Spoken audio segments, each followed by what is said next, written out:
Magluluto na naman tayo ng masarap na patahe na siguradong ubos ang isang kalderong kanin dito.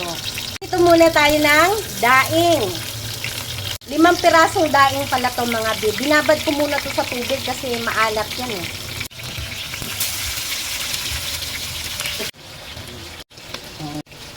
Kuha na kawali ng daing, magigisa tayo ng sibuyas. Natin ang luya, sabay-sabay na.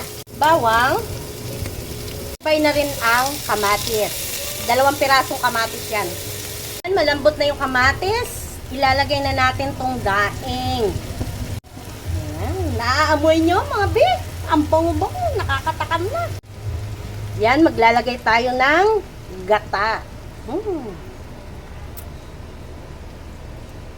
Maglalagay din tayo ng paminta. Lalagyan din natin ng asukal para magbalanse yung lasa. Maglalagay tayo ng sili kasi gusto ko maanghang. Ngayon, kumulo na yung gata, ilalagay natin ang malunggay na galing sa kapitbahay. Salamat kapitbahay. Yan, isunod natin ang alugbate. Yan, luto na ang ginataang daing sa malunggay at alugbate. Kumakain ba kayo niyan?